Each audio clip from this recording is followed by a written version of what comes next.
नमस्ते दोस्तों, welcome to my YouTube channel finger tip update by CA Devashish Sahu. आज हम डिस्कस करेंगे जीएसटी ई इनवॉइस के बारे में। हाल फिलहाल में आप न्यूज़पेपर्स और या व्हाट्सएप न्यूज़ या आप कोई बिजनेस न्यूज चैनल्स में सुन रहे होंगे कि 1 अप्रैल 2022 से जिन बिजनेस एंटिटीज का turnover more than 20 crore rupees है, उनके ऊपर में ई इनवॉइस मैंडेटरी हो गया है। तो इसलिए आज मैं ये वीडियो बनाया हूँ जिसके चलते आपको मैं समझा पाऊँ कि ई इनवॉइस होता क्या है, इस ई इनवॉइस कैटेगरी में किन किन पर्सन्स को ई इनवॉइस मैंडेटरी हो गया है और कौन सा वो डॉक्यूमेंट्स है जिसके ऊपर ई इनवॉइस एप्लीकेबल है और कौन सा वो डॉक्यूमेंट्स है जिसके ऊपर में ई इनवॉइस एप्लीकेबल नहीं है। और अगर आप ई इनवॉइस को 1 अप्रैल 2022 से अडॉप्ट करते हैं तो आपको कौन सा छोटा छोटा चीज के ऊपर आपको ध्यान देना चाहिए। आइए मैं आपको इन छोटी छोटी बात के ऊपर मैं समझाता हूँ। चलिए आगे बढ़े जानते हैं जीएसटी इनवॉइस के बारे में।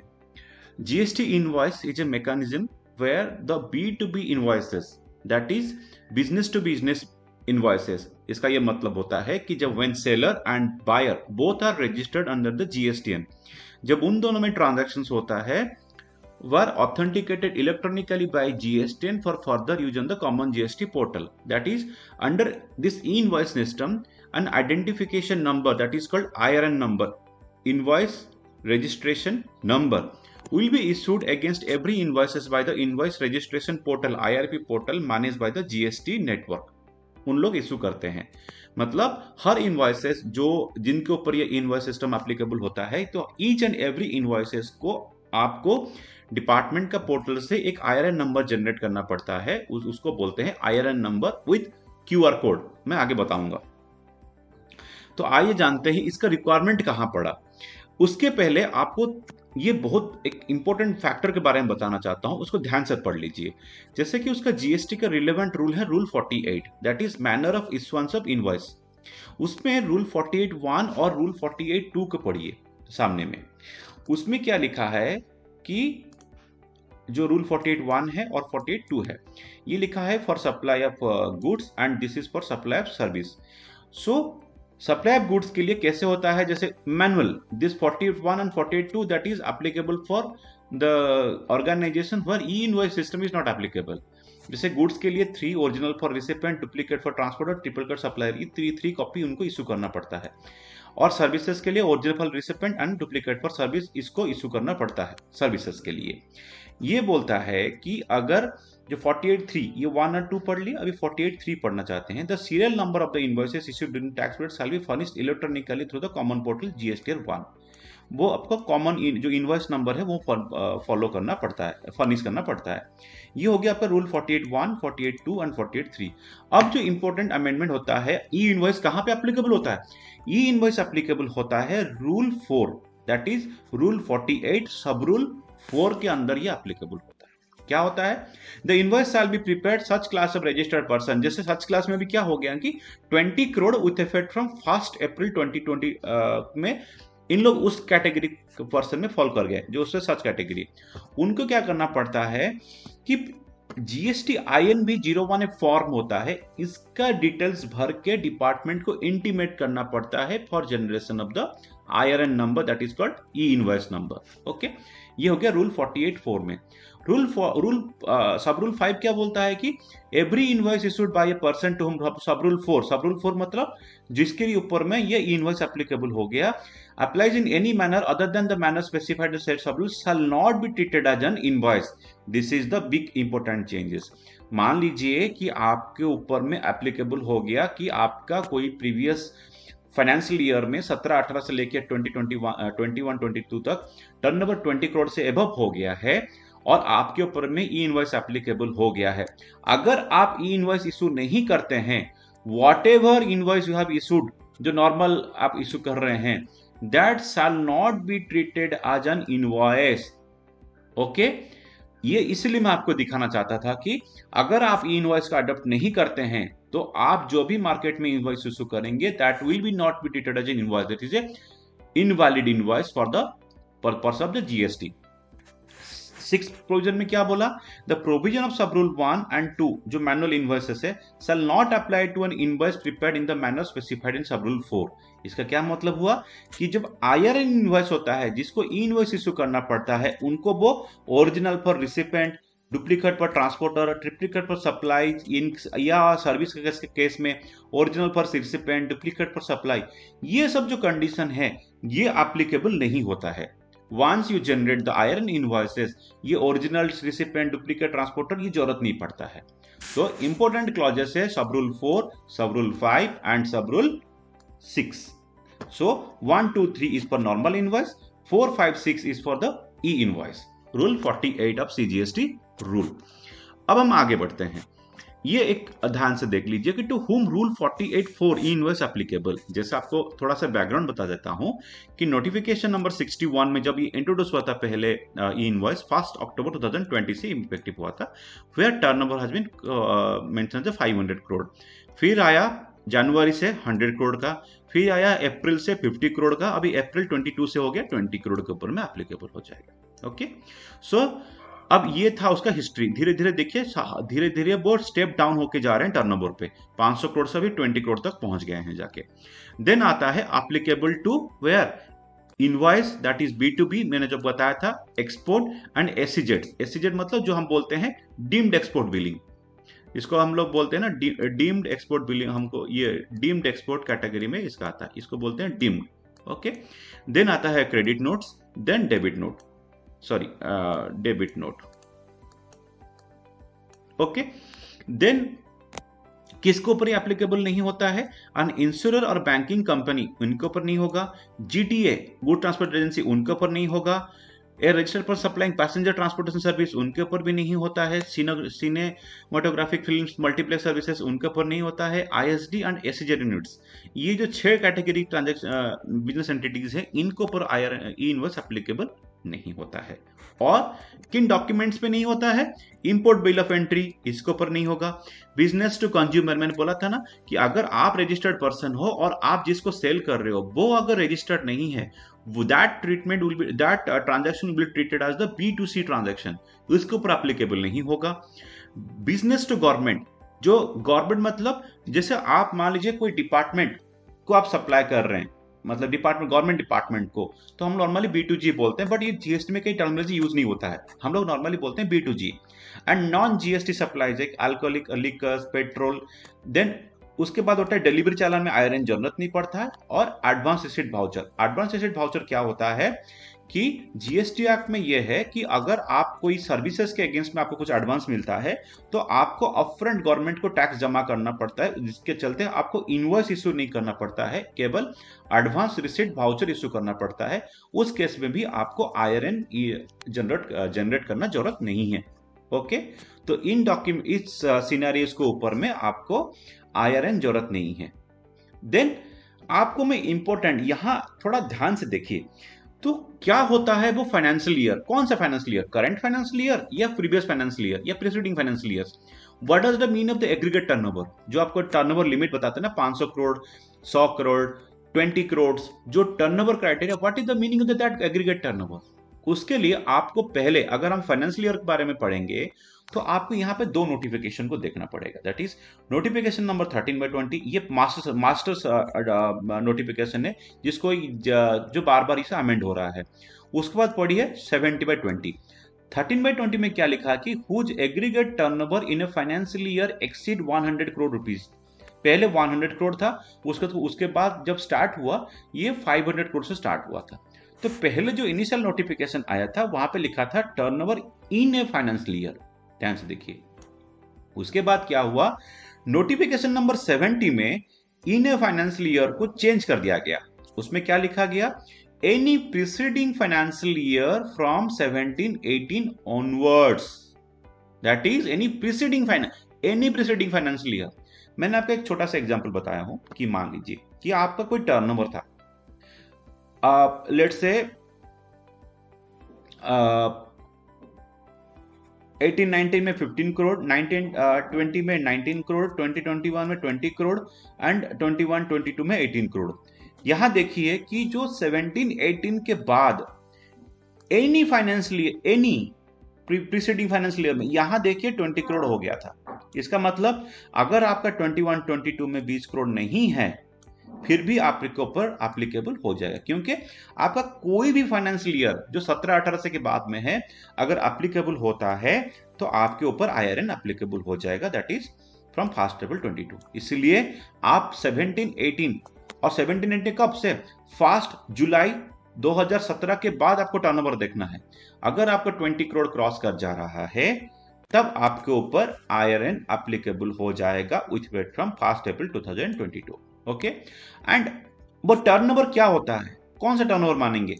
टर्नओवर के लिए एक section 2 subsection C of the CGST act में बोला गया है, aggregate turnover means the aggregate value of all taxable supplies excluding the value in inward supply on tax payable on person on reversal basis, that is taxable supplies, exempt supplies, export of goods or service or both interstate supplies person having same PAN to be computed on all India basis। इसका मतलब ये हुआ कि pan India basis में जहां पे भी आपका रजिस्ट्रेशन है, पैन इंडिया बेसिस में आपका देखा जाएगा टैक्सेबल, एग्जेम्प्टेड, बोथ दोनों मिला के ही आपको काउंट किया जाएगा। ऐसा नहीं कि आपका प्योरली कोई एग्जेम्प्टेड टर्नओवर है 20 करोड़ एंड इवन आप उसमें कोई 1 रुपी का भी इनवॉइस, मतलब 100 रुपीज का भी इनवॉइस इशू करते हैं टैक्सेबल के लिए, इवन आपका 20 crore turnover capital agent supplies में है, तभी भी ये रूल आपके ऊपर एप्लीकेबल हो जाएगा। तो इसीलिए जब भी आप एग्रीगेट टर्नओवर कैलकुलेट होगा, वो taxable supply plus executive supply both supplies को कंसिडर करते हुए ही आपका एग्रीगेट टर्नओवर कैलकुलेट होगा। ओके, आगे बढ़ते हैं। What are the next slide होता है कि mandatory field of the e invoice.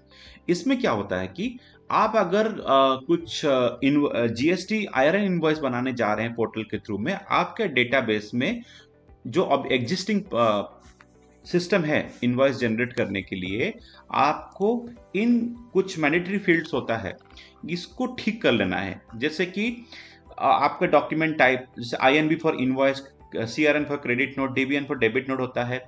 आपका जो सप्लायर का legal name, GSTN and address, your address plays vital role. अगर आपका जो, जैसे कि आप मान लीजिए कि आपका जो पिन कोड है, अगर आप प्लेस लगा यूज कर रहे हैं, अगर वो सेम नहीं हुआ तो IRN आपको एरर थ्रो करेगा। तो आपका एड्रेस को प्रॉपर चेक कर लीजिए, जो सप्लायर का एड्रेस होता है। उसके बाद डॉक्यूमेंट नंबर, मैक्सिमम लेग 16, उससे ज्यादा क्रॉस आप डॉक्यूमेंट नंबर लगा ही नहीं सकते उसमें। जैसे कि प्रीसीडिंग इनवॉइस रेफरेंस नंबर, जो उसमें मैक्सिमम लेग 16 होता है। डॉक्यूमेंट डेट को फॉर्मेट भी है, उस फॉर्मेट में आपको डालना पड़ेगा। रिसिपेंट लीगल नेम, जो जिसको आप यूज कर रहे हैं, रिसिपेंट GSTN, इंपोर्टेंट ध्यान देने वाली बात है, अगर रिसिपेंट GSTN का स्टेटस एक्टिव नहीं है तब आपको भी एरर आने का चांसेस होता है। तो मेक इंश्योर कर लीजिए कि जिस रिसिपेंट को GSTN आप GSTN यूज कर रहे हैं, जो आपका बायर है, उसका GSTN का स्टेटस हमेशा एक्टिव होना चाहिए। रिसिपेंट का एड्रेस, इसमें जो एड्रेस है ये प्रॉपर देखिए, अगर एड्रेस गलती हुआ तब आपको एरर थ्रो करेगा। इसमें एक इंपॉर्टेंट बात है पिन कोड। पिन कोड क्यों मैं आपको इंपॉर्टेंट बता रहा हूं, क्योंकि हाल फिलहाल में जब हम एक अमेंडमेंट आया था कि पिन टू पिन बेसिस में ही आपका ईवी बिल का वैलिडिटी डिस्क्राइब होता है। लेट से आपको कोई सामान दिल्ली से लेके बिहार तक सेंड करना है, या दिल्ली से लेके असम तक सेंड करना है, दिल्ली से लेके आपको केरला तक सेंड करना है, तो दिल्ली का GSTN और आपका जो बायर का GSTN, लेट से बिहार, असम है या केरला है, कहीं पे भी GSTN है, वो पिन का पिन जो डिस्टेंस होता है उसके बेसिस में आपका ईवी बिल जनरेट करता है, number, validity, date. So make sure what is the correct pin code of your buyer. इसके लिए भी कुछ गाइडलाइन इशू हुआ था ईओएल पोर्टल में, अगर पॉसिबल होगा मैं आपको दिखा दूंगा। सो मेक श्योर कि जो रिसिपेंट का एड्रेस है वो प्रॉपर करेक्ट हो, रिसिपेंट प्लेस क्या हो गया, एंड IRN नंबर ये वहां से ऑटोमेटिकली जनरेट होके आएगा, वो आप ब्लैंक छोड़ेंगे, ये आपको ब्लैंक छोड़ना रहता है। ये वाला जो IRN फील्ड हमेशा ये आपको ब्लैंक छोड़ना है, इसको आपको भरना नहीं है, वो बाय डिफॉल्ट आपका कैप्चा होके आएगा। शिपिंग टू, अगर bill to ship to model में यूज कर रहे हैं तो शिपिंग फील्ड चाहिए होगा। डिस्पैच फर्म, अगर आपको सामान और किसी इनवॉइस सेलर का लोकेशन एड्रेस अलग है और शिपिंग एड्रेस अलग है, तो आपको वहां से भी अलग करना पड़ेगा, अलग से डालना पड़ेगा।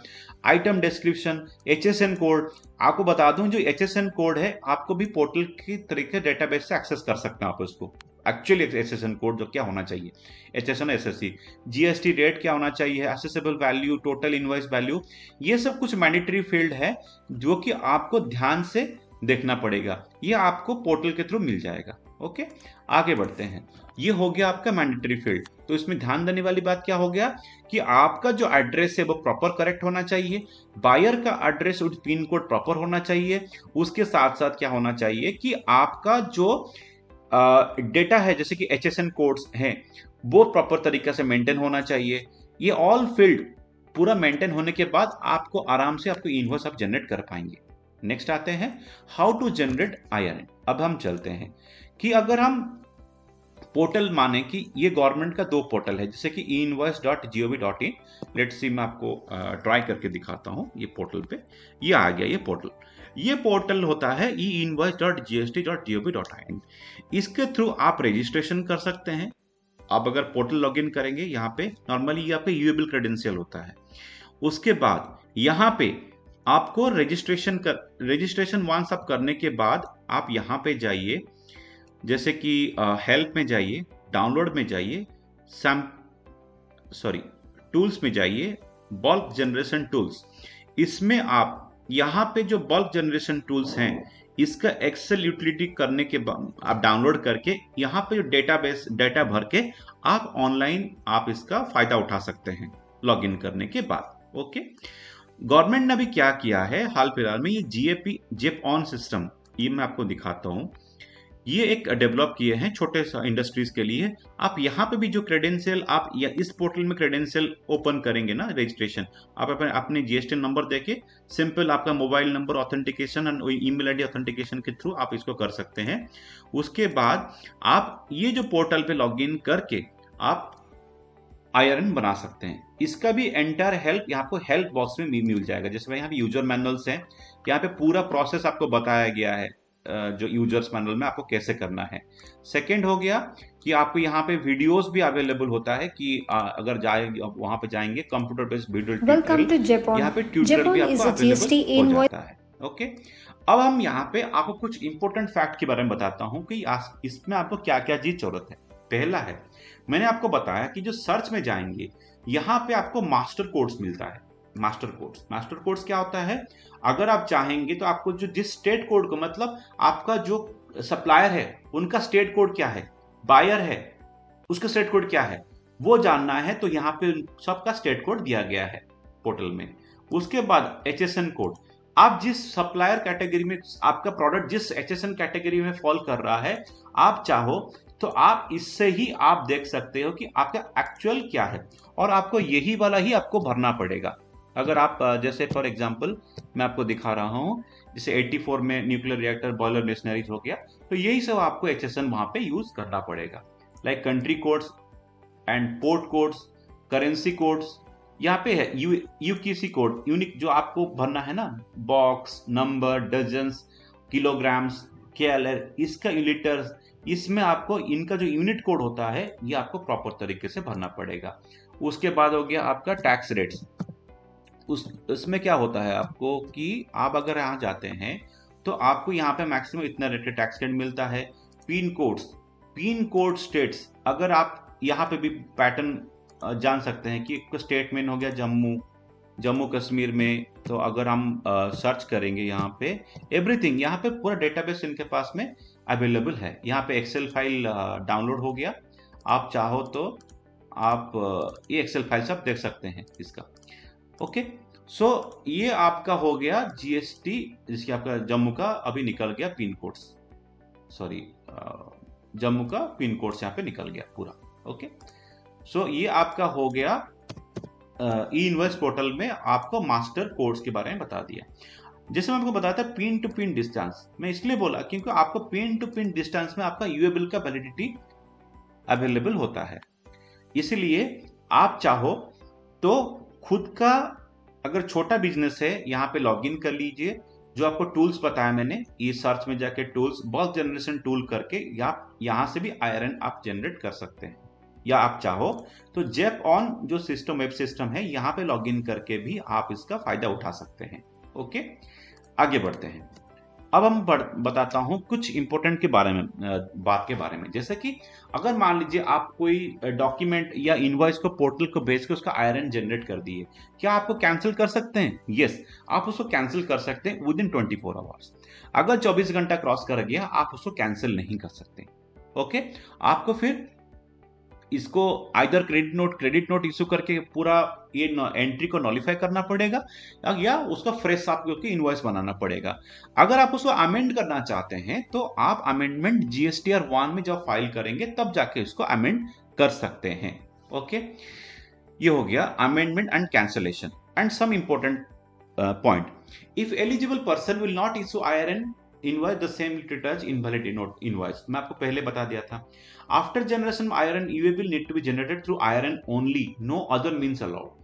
दैट मींस अगर आपका कोई इनवॉइस आप आईआरएन जनरेट करते हैं तो आपको यूए बिल हमेशा आपको आईआरएन पोर्टल थ्रू ही जनरेट करना पड़ेगा। ये बहुत इंपॉर्टेंट फैक्टर है। आप नॉर्मली यूए बिल जनरेट नहीं कर सकते हैं। अगर आपका आईआरएन इनवॉइस का ईबिल चाहिए तो आपको आईआरएन पोर्टल से ही जनरेट करना पड़ेगा।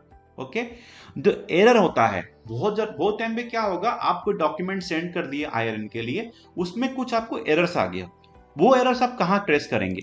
इसके लिए आपको यहाँ मैं आपको डिस्क्रिप्शन में जो देखा ना इस ट्रायल में ये दिया गया है। जैसे आपको एरर कर दिया 2150, इसका मतलब डुप्लीकेट आईआरएन, सेम क्रेडेंशियल का आप ऑलरेडी आईआरएन ले चुके हैं, अब अलाउड नहीं है। 2176 इनवैलिड एचएसएन कोड, तो ये आप पूरा एरर लिस्ट है। अगर आपको वो एरर बताएगा नहीं, आपको एरर कोड दे देंगे वहां पे, अगर वो आपको फिर एरर कोड के थ्रू आपको पता करना है। ओके, सो जब आप ई इनवॉइस बना रहे हैं, अगर आपको कुछ एरर मिलता है तो आप इसको ये एरर को आप फॉलो कर सकते हैं कि आपका एग्जैक्टली एरर क्या है। It is preferred to generate IRN and review the immediately if you want to cancel, and it can be cancelled within 24 hours. Else you need to generate credit note for the same. Okay, and IRN data will be auto populated in GST1 data for easy filing with GST1. इसका चलते अभी GST portal में एक advisory issue हुआ है, auto population of E invoice detail into GST1। ये आपको GST portal में अभी हाल फिलहाल में जो इशू हुआ है, आइए मैं दिखाता हूं, इसमें आपको मिल सकता है यहाँ पे auto population of E invoice details. इसमें यह बोला गया है कि जो इनवॉइस ऑफ आईआरएन, जिस इनवॉइस का आप आईआरएन जनरेट करेंगे जो इनवॉइस पोर्टल के थ्रू आएगा, ये ऑटो पॉपुलेट होगा आपका GST1 डॉक्यूमेंट्स में जाके। इसको डिटेल्स आप उस जहां से वहां से पढ़ सकते हैं जाके। ओके, सो ये था मेरा शॉर्ट नोट्स आईआरएन के ऊपर में। अगर आपको और कुछ डिटेल्स चाहिए तो आप मुझे डिस्क्रिप्शन बॉक्स में मेरा जो कमेंट बॉक्स है वीडियो का, वहां डाल सकते हैं। सो मैं आपको उसको प्रॉपर रिप्लाई दूंगा। Okay, so thank you for my watching my